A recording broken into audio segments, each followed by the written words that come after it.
second most common misconception that we see, or that we hear from people inquiring or from members, especially members who kind of get what we call surprise results or improvements that they weren't expecting, is that bone loss is silent. Bone loss actually is not silent.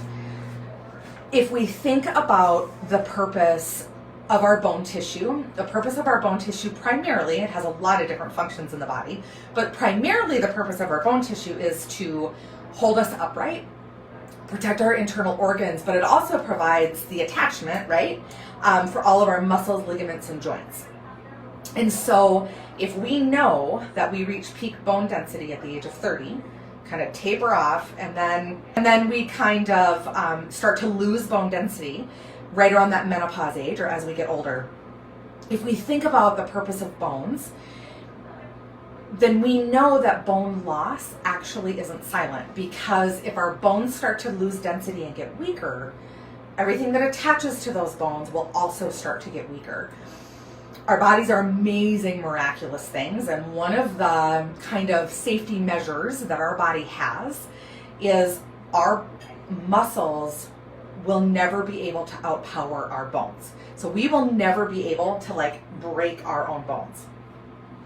And the reason for that is simple. That's a safety measure. It's a guarding measure to keep us safe. So if we're losing bone density and our bone and our structure is getting weaker, it naturally stands to reason that the muscles, ligaments, and tendons that attach to those bones will also start to weaken. So some symptoms of bone loss, you know that you're starting to lose bone density, whether it's to the point of being diagnosable or not, whether it's to the point of osteopenia or osteoporosis or not, it doesn't matter. If you are starting to lose overall strength or overall endurance and stamina, you're going to be starting to lose bone density. So bone density issues are not silent.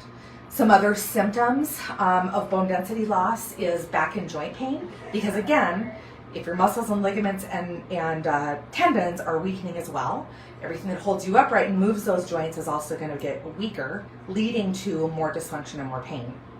Being injury prone, loss of flexibility, loss of joint motion, just being really stiff and sore.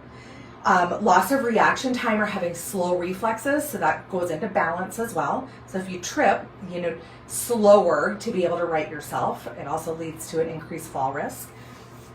Change in posture, so we start to kind of slump over as I back up here.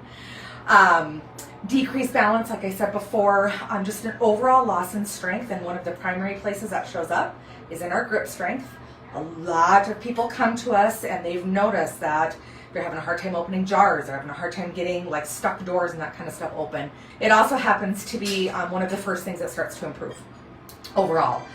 And then a loss in height. So we know as we age, it's not uncommon for people to lose a quarter of an inch, a half an inch, and if you have osteoporosis, even up to 2 to 3 inches of height.